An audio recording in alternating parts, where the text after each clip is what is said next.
Hey guys, so I'm actually glad that YouTube age restricted and demonetized this video the first time I uploaded it, because now I have a chance to add some important new information throughout this video, as well as toning down some of the war footage that we originally used. To put this whole Russian mobilization into context, we need to talk about one thing that I think a lot of people forget. We're talking about hundreds of thousands of young men in Russia who've been forced by their government to drop everything in their life and fight in Ukraine against their will.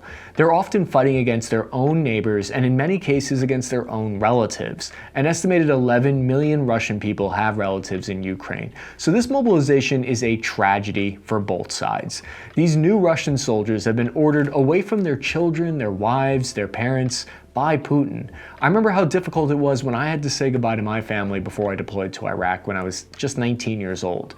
You don't know if you're ever going to see your loved ones again. And as bad as it was for me, it was worse for my family not knowing if I was okay. And if these Russian men who have been mobilized do ever get the opportunity to return to their loved ones, then they're not going to be the same person as when they left. They will have permanently changed in ways that they will struggle to cope with for the rest of their lives. I know that for a fact.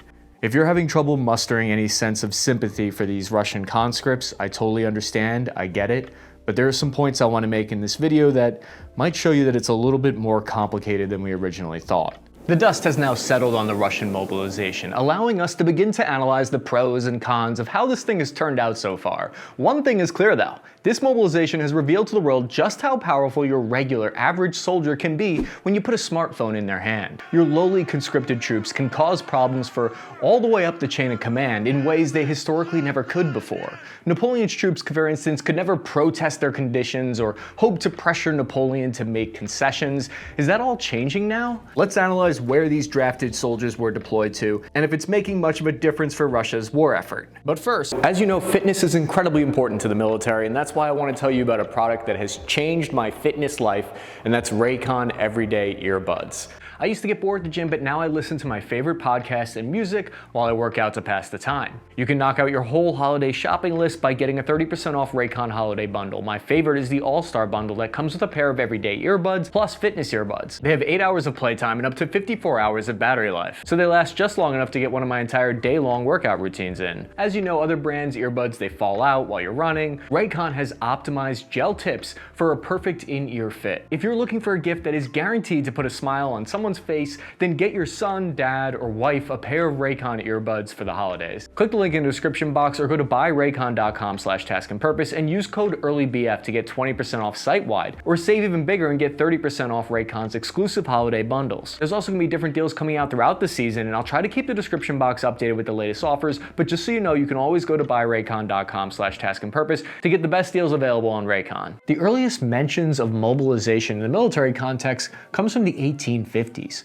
Helmuth Moltke, the chief of the general staff of the Prussian army, was a genius. He was the father of modern-day military mobilization. He understood war had changed. Industrialization had made it possible for armies to manufacture weapons and uniforms for hundreds of thousands of men, tripling the size of an army. This created a problem. How do you call up those troops who are spread out across thousands of kilometers? There's no Snapchat to hit everyone up on.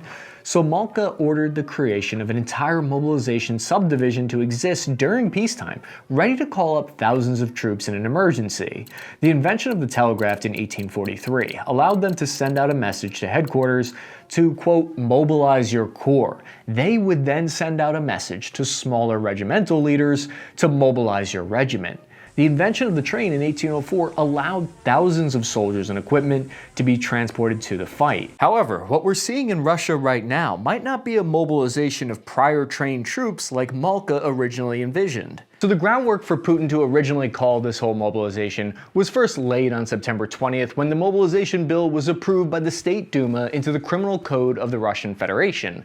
Buried in the law was a line that outlawed voluntary surrendering, which would send these conscripts to prison for 3 to 10 years for giving up. Making surrendering illegal sounds inhumane, but you could look at it like this term instead means desertion, which has a similar punishment in the US military. If I had tried surrendering in Iraq, I would have been in a lot of trouble. So once the legal justification was out of the way and taken care of, the very next day on September 21st, 2022, Russian President Putin announced in an address to his nation that he was enacting what was called a partial mobilization of 300,000 troops. This is something that hasn't happened since the call up by the Soviets in World War II. Did Russia react with applause and jubilation? No.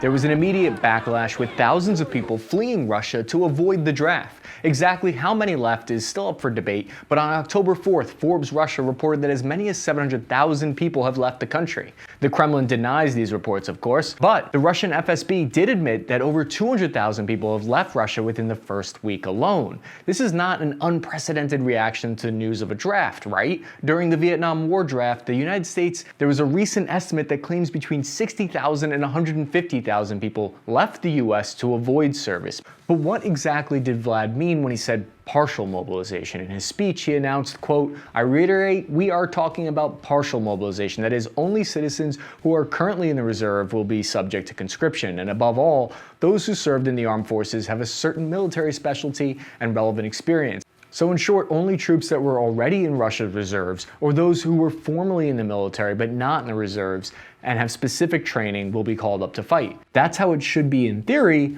but is that the actual case? In practice, it appears like Russian police are rounding up anyone who's fighting age and giving them orders to deploy. There's evidence of police raiding a construction workers' dormitory, sending more than 200 construction workers to the military whether they had served before or not. Police are snatching men off the streets.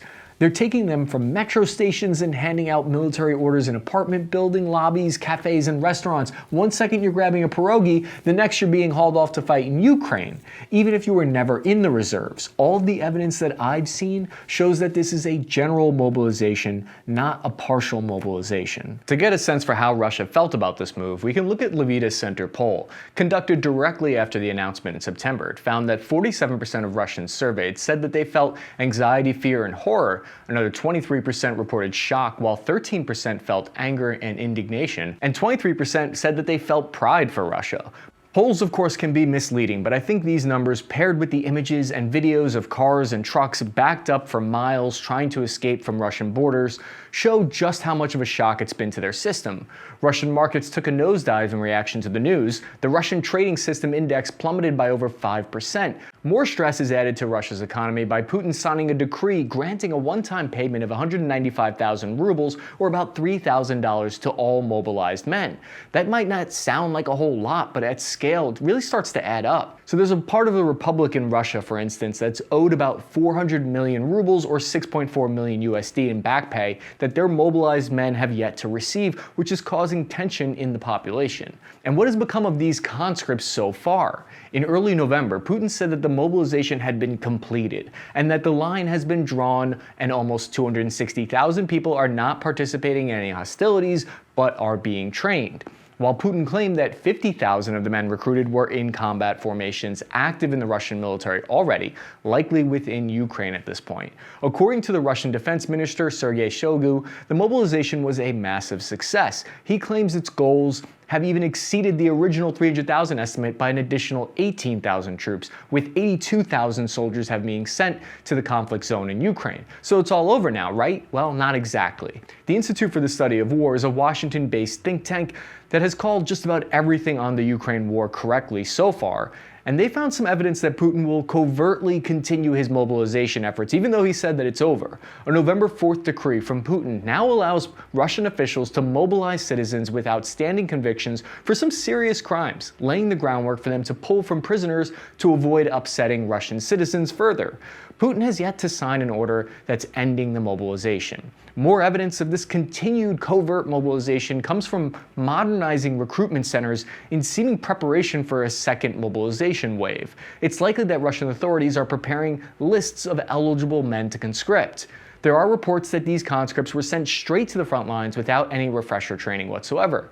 These escalations seem to clash with the signals in the media about how Russia is preparing to withdraw from Kherson instead of standing to fight there. This has led some experts to speculate on whether or not this retreat from Kherson is a clever ruse by Russian forces to bait Ukraine into a trap in the city. Ukrainian intelligence estimates that there are 40,000 Russian soldiers on this front. Okay, so I'm recording this a few days later now, and with the benefit of hindsight, we know that it wasn't a ruse. Russian forces actually retreated from the city of Kherson. But it's interesting, I wanted to leave that part in because I think what you're seeing with that kind of analysis, and you're gonna have to recognize this when you see it, is some people have a really hard time time accepting just how poorly this war effort is being run by Russia right now, and so they come up with that kind of explanation. Reports indicate that at least 2,000 of those are conscripts sent there on October 21st. Forces.net reported that elite Russian forces that have been fighting for months in this area are being relieved by these less trained conscripts. Clips of Russian officers informing recruits that they need to supply themselves with sustainment gear and medical equipment of their own are becoming mainstream. More and more reports of reservists taking drastic measures like breaking their own legs or purposely infecting themselves with severe diseases are coming to the surface. And these are similar to what we saw in the United States with the Vietnam draft, where people tried to injure themselves to get out of that. For those that have answered the call to mobilization, they've been seen left in buildings with no beds or simply no buildings at all. Several have made public accusations of receiving no pay, no gear other than a rifle, possibly from World War II era, a uniform, and being treated like cannon fodder before even reaching the front line. And if you're still rooting against all of these conscripts, let me explain how it's not that simple. It's escalated now to a point where Russian soldiers are forcing Ukrainian citizens inside the occupied territories to fight against other Ukrainians who are outside these annexed parts of the country. Russia has been conscripting Ukrainian men to fight against Ukraine in occupied areas since 2014. In fact, it was likely one of the reasons why Putin ordered a referendum annexing these lands so that he could draw from their population to bolster his war efforts. Videos from these conscript battalions show something I've never seen in the modern army: mutiny. It shows the power an average conscript can have when they band together. Troops show zero respect for leadership, going so far as to openly talk to and curse at them in the face. If I talk back to a sergeant in the army, I'd be doing push-ups, or worst case scenario, you can get court-martialed. But without enough motivated leadership to enforce the rules or military police there, things are going to fall apart quickly. Russian conscripts have gone so far as to organize a mass mutiny. These are people who don't want to be there. And this is really interesting to me because the United States military has had to deal with this similar discipline problem during the Vietnam draft, which directly led to boot camp becoming incredibly difficult. The Vietnam War draft changed U.S. military culture by forcing sergeants, drill sergeants, to crack down on rebellious recruits with what's called a shark attack, designed to humiliate and put new soldiers in their place. It's designed to destroy any sense of rebellion in conscripted recruits who do not want to be there. It's done immediately before any questioning of authority has any chance to grow. This policy is only now, decades later, being slowly repealed from the all-volunteer force in the US military. On October 5th, Russian conscripts released a video on the internet protesting the lack of food and equipment. This is a new phenomenon in war where social media gives the average infantryman the power to complain about inhumane conditions, and those complaints can have a very real effect on the war effort and even a country's reputation. Can you imagine the videos that US soldiers would have released in Vietnam showing their conditions and equipment? Or even what my fellow soldiers in Iraq might have done if they had leaked or sent smartphone videos of their unarmored, light-skinned Humvees? This is the power that the average infantryman has today with a smartphone. Much like how we learned that the new technology of the telegraph and the train allowed mobilization to happen in the first place, the smartphone today is changing mobilization again.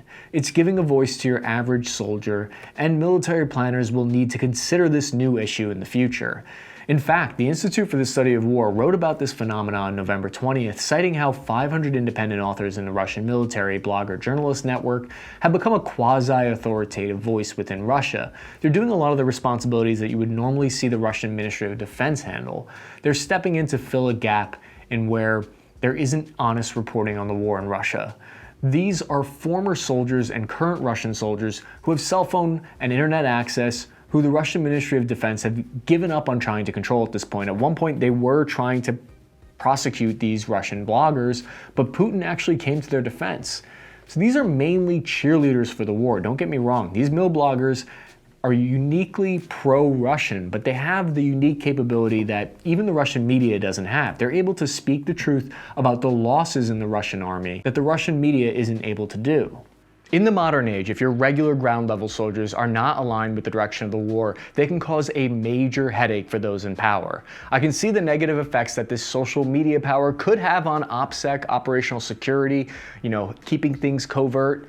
but I tend to think this will help soldiers hold their leadership more accountable overall. So this mobilization also comes at a severe cost of popular support for the war and economic hardships for all Russians. With 300,000 called up and hundreds of thousands fleeing the country, you now have over 1 million people no longer contributing to Russia's economy, which, given the already harsh sanctions on the nation, will drive a wedge even further between Putin and his country. Since the mobilization was announced, rare anti-war demonstrations took place across Russia. 2 gunmen even opened fire on the Russian military recruits on October 15th while they were busy training in Belgorod, 25 miles from Ukraine's border. The attack took out 11 people, according to Russia's state news agency TASS, which pulled the numbers from the Russian Defense Ministry. The Russian Ministry of Defense has responded by producing videos showing decently equipped, motivated recruits going through shooting drills and medical training. But these have been overwhelmed with more and more sources of these reservists exposing poor conditions, no food, and poor treatment. Now, how are these reservists expected to help turn the tide in Russia's favor? It's important to know that the reservists in Russian military are different from reservists in the United States and other Western militaries. Compared to US Reserve and National Guard units, which train monthly at a minimum, Russian reservists only receive a very short initial training once they're part of the military, and then they conduct little to no training after. And while there were some efforts in the past couple of decades to provide additional training to reservists, budget restraints and low troop involvement led for it to fail. Many of these reservists claim that from the time that they were called up to the time they were on the front line was only 4 days. Most experts agree that because these troops are so poorly trained, unmotivated, and poorly equipped, their real effect on the battlefield is negligible depending on what job they're tasked with. Now, you might say that these people who are being mobilized and drafted, they should just refuse to go to Ukraine. Well, the Astra Telegram channel, which is a project of independent Russian journalists, reported what happens when Russian mobilized men refuse to fight. 300 Russians are reportedly being held in a basement in Luhansk region for refusing to fight. They're apparently fed once a day with a dry ration that they have to share with several other people. Russia themselves released a video of their troops detaining 2 men who refused to fight. This is a tragedy, and we need to remember that throughout this video. Analysts at the Institute of the Study of War help explain why Russia's reservist mobilization might be going so poorly right now. In 2008, Russia attempted to switch to an all-volunteer army. They wanted to leave behind their old strategy of cadre and reserve, where dedicated military units running intentionally undermanned formations would quickly integrate, equip, and train mobilized reservists. The Russians never quite made the transition to an all-volunteer force due to financial costs and having operated on a hybrid model of professional units and conscripted units. However, since the transition, the focus on volunteer formations has led to what's called an erosion of bureaucratic structures required for mobilization, which is a fancy analyst talk way of saying that they have no idea what they're actually doing. However, they go on to say that Russia will mobilize reservists for this conflict. The process will be ugly, the quality of the reservists likely poor, and their motivation to fight likely even worse. But the systems are sufficiently in place to allow military commissaires and other Russian officials to find people and send them to training units and then increase the war effort, meaning that despite all the setbacks, Russia can and will be sending new reservists to the front line. Now, of course, it's unwise to assume that these mobilized soldiers, despite all of this, will not give Russia any benefit on the front line. Russia recently conducted referendums in currently occupied Ukrainian territory to join the Russian Federation, and while most dismiss this as a sham and no Western powers recognize these territories as legitimate parts of Russia, it does show that Russia is moving to retain what land it has left after the initial invasion. But holding referendums and claiming that these areas are officially part of Russia, they're attempting to legitimize the war. This is because, according to them, Ukraine is now invading Russia, when in reality it's simply trying to take back its own country. To get some kind of indication of how conscripts might end up being treated, if we look at US draft numbers from the Vietnam War, we can see that only 25% of the military force in any combat zone were made up of draftees, and yet they made up 30% of the casualties. Conscripts are often seen as replaceable cannon fodder. In many cases, in both the US draft and this Russian draft, these people are often coming from lower class situations. Case in point, the YouTube channel Popular Politics prank called a high-ranking Russian official's son, telling him that he had to report for conscription. He said, quote, "Obviously I won't be there at 10 a.m. You need to understand I'm Mr. Peskov." The Guardian's Petr Sawyer wrote an interesting article that sheds light on this cannon fodder angle. He spoke with a Russian conscript on the front lines named Alesky Agafnyov. Alesky arrived in Luhansk region on November 1st. He was a part of a new Russian battalion of conscripts, and he said, quote, "A Ukrainian drone first flew over us, and after their artillery started to pound us for hours and hours non-stop, they ran away at that point, and according to Alesky's estimates, only 130 of the 570 survived that Ukrainian attack." He said, quote, "2 weeks of training doesn't prepare you for this." Another report comes from several prominent pro-Kremlin military bloggers that have made statements critical of the draft. Anastasia wrote on Telegram, "The result of the mobilization is that untrained guys are thrown onto the front line." Another Mil blogger published an open letter claiming that the elite 155th Guard Naval Infantry Brigade from Russia was thrown into an incomprehensible offensive. According to the letter criticizes superiors' decisions to assault the Ukrainian village of Pavlivki on November 2nd. The offensive saw 300 conscripts KIA. These reservists don't need elite level training to be beneficial to Russia's overall strategy of retaining these territories post-referendum. Troops with prior experience as mechanics or maintenance personnel could help alleviate Russia's equipment issues. Medical personnel would be able to spread out the load of treating the wounded soldiers. This is where the claim from Putin comes into play of 260,000 personnel drafted are not on the front lines at this point. According to Putin, 30,000 are in Ukraine in support roles, and only 230,000 are training in Russia before being deployed. If I were to give Russia a generous, charitable analysis, we would assume that they only sent their best trained, most physically fit, and most recently out of the military into these 50,000 combat roles. Those other support troops could have a big positive effect for Russia, because even those with no real training or prior combat experience can be used to help dig fighting positions, move equipment and supplies, and provide security in areas that are currently not seeing any fighting. You know, all the stuff that you make that one private do that everyone hates? That was me, wasn't it? Conscripts could be capable of sitting in a trench and returning fire, but offensive operations require greater training. All of this frees up manpower of the more professional units to focus on the actual fighting. While it's unlikely to drastically change the momentum of the war, it could give Russia some breathing room as winter approaches. At the end of the day, regardless of individual skill, it's still 300,000 troops that have to be dealt with in one way or another. But what made Putin suddenly change direction and initiate the draft after holding off on it for over half a year? It's part of a massive escalation and retaliation for recent Ukrainian military victories. Ukraine's sweeping counteroffensive retook thousands of kilometers of land back, and the destruction of the Crimean Bridge supply line has triggered a massive retaliation from the Russian military. In addition to the mobilization, Putin has ordered strikes on new targets, including 40 different Ukrainian cities being struck by ballistic missiles and drones. These actions have destroyed an estimated 40% of the country's energy infrastructure, making it impossible for civilians to heat their homes as the freezing winter temperatures approach. In retaliation for losing Kherson on November 15th, Russia fired over 100 Kh-101 air-to-ground missiles, destroying 15 power plants and plunging 50% of Ukraine into darkness. At least one errant missile from either Ukraine or Russia landed in Poland, killing 2 civilians. The meme warfare on Twitter began almost immediately, with early speculation from Poland pointing to Russia as the culprit, the ones who made this missile. The Russian soldier watching the missile he just fired go into Poland. Whoops. Why is it when a world war happens, it's always you three? But experts now believe the missile may have actually come from an S-300 Ukrainian air defense missile system that was attempting to intercept a Russian incoming cruise missile. These newly mobilized troops by Russia are going to need missile support as they're deployed.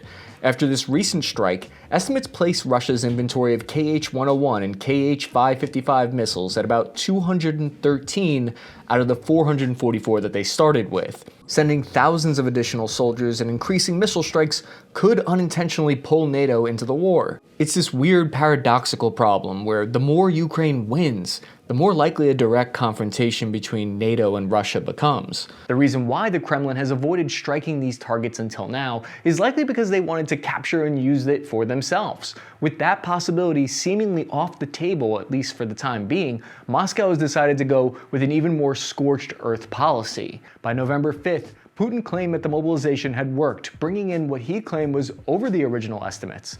On paper, Russia has more than 2 million former conscripts and contract servicemen in reserve, according to the Institute of Study of War. And where would these men go? Deputy Chairman of the Russian Security Council, Dmitry Medvedev, said that the mobilization capabilities could potentially be used to protect the newly annexed territories in Russian-occupied Ukraine.